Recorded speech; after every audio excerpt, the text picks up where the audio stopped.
You're on your Are counter. you making fun of me? No, I want ordered to an know. ice maker last night on Amazon in my hotel room. Really? Actually, yes, because Are you going to give me any credit for that? Or how did you know that? You're freaking me out. You're the only. Honestly, how did you know that? I did it for an ice bath because my ice maker is inadequate, so I just ordered a 300-pound ice maker. But I don't know, unless you have my password, how would you know that? No, mine's it's a little different. Mine's more about the size of a shoebox. It's not wired into anything at the house, but it's a portable ice maker, you see, and we have unlimited ice now in our house, and we've had it for a couple weeks. I'm pretty proud of it.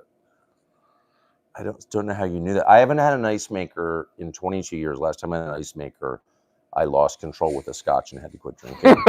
We got one of those ones where you like plug your glass into the refrigerator and it fills it up with ice. And I was like, oh wow, I can just like pour scotch in there, and then that was it. The quitting drinking. Yeah. I get emails all the time from guys who are struggling to quit drinking. I can't. How do I quit drinking? How do I quit drinking? I'm in sales. How do I quit drinking?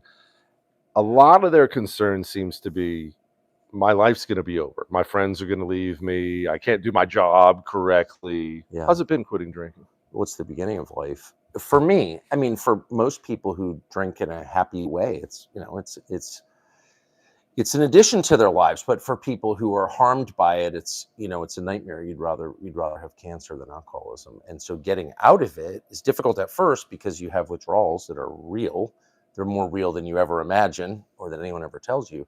But once you get past that, your personality fills in the space where the booze was. Like you find your personality getting bigger. Yeah. Actually, alcohol, when you drink too much, not like a normal person like you, but it stunts you. It makes you afraid. It kind of holds you in childhood. You can't become fully yourself when you're drunk all the time. So no, I mean, it's the greatest thing I've ever done. Yeah, I would imagine your mind works better now than ever before. Well, I'm 55, so my mind is declining in its acuity, and I'm just getting muddier and grumpier, and I can't really articulate why I hate everything about modernity. I just do. That's why I don't have a TV, because I don't want to see it. But I can tell you that your emotions become really clear, and you can connect with people. I mean, again, it's very hard to quit drinking. If you keep drinking long enough, you can't quit. But there is a window in my just observation where you start to realize this is a problem. Then is the time to quit. And basically, once you quit, you realize everybody had a drug or alcohol problem. There's not a single family where there's not some snarfing addict. There's nothing to be embarrassed about at all. Do you think it's annoying sometimes to be famous and you can't go anywhere? You can't go anywhere. You can't go into Red Lobster. You can't go to Paris. You can't go anywhere. Is it annoying? I kind of resolved not to whine about it. I could write a book about it, actually. The only thing I would say without whining, which is whenever, I hear people say, I want to be famous, or people want to be famous, it's like it really is like asking for shingles or something. Like, I don't understand why anyone would want that. I've lived with it for many years, so I'm used to it, but it's not a life enhancer at all. Anonymity is a life enhancer. Well, unlimited Red Lobster doesn't hurt. They're coming out of bankruptcy now. Is that true? They're coming out of bankruptcy like a phoenix rising from the ashes. There's some new hot CEO. He said he's got them all squared away. I'm pretty excited. I gave my first speech in 1993 at the Red Lobster in North Little Rock, Arkansas. You gave a speech at Red Lobster? I did. I gave it to Red Lobster, to the Kiwanis Club. Someone in the newsroom at the newspaper where I worked asked if I would give a speech. He called it a lunch speech. So it was at the Red Lobster in North Little Rock, and I had some Alaskan snow crab and just killed it. Yeah. Well, it's Red Lobster. It's the best there is, really. It's the best there is. A tour. I will tell you, I did a very, very mini tour, much smaller than this kind of a thing you were doing. But for the book, I wrote this huge best-selling book. It was amazing. I don't want to brag about it. But in there. But I wrote this book. We did a mini tour. It's only like 5-6 stops. It was actually more exhausting than you think it is, because you never stop. You get off a plane, you get right on this, you go to this, you go to that. It's tiring. Yeah, I mean, the problem for me really is just eating. You know what I mean? Which you have to do. And I've quit a lot of poisonous things that I once, cigarettes, alcohol, drug, all that stuff. I'm totally off all that stuff.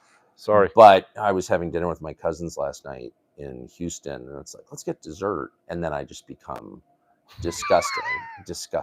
And so I'm not a womanizer. I really kind of have achieved self-control in a lot of important areas, but dessert, I just can't deal with it. I'm just like a dog. I mean, I had a chocolate mousse cake of some kind with raspberry sauce, and I looked up from its crumbs and felt embarrassment because I realized I blacked out while eating it.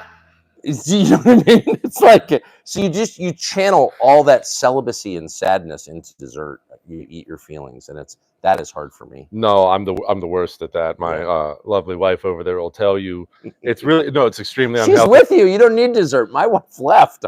No, it's extremely unhealthy. Food will actually govern my meal. Yes. If I have had a good meal, I am so much more pleasant to be around. If I'd strung two together, bad breakfast, bad lunch, just give me a wide berth. I'm not going to be nice for a while. I find just the opposite. I fast, after breakfast on the day that if we got a show or whatever, I can't eat. And the longer I go without eating, the happier I am. I feel so oppressed by the chocolate mousse cake and the raspberry sauce and the fries that preceded it and the mushroom ravioli that came before that and the mushroom soup and the Melba toast. I know it was an orgy. It was filthy. That's a lot. Scooted off to the vomitorium after and then just did it again. Yeah. You know what? I think we should wrap there. That's a lot of pain. That's a lot of pain. Tucker Carlson, everybody. Thank you.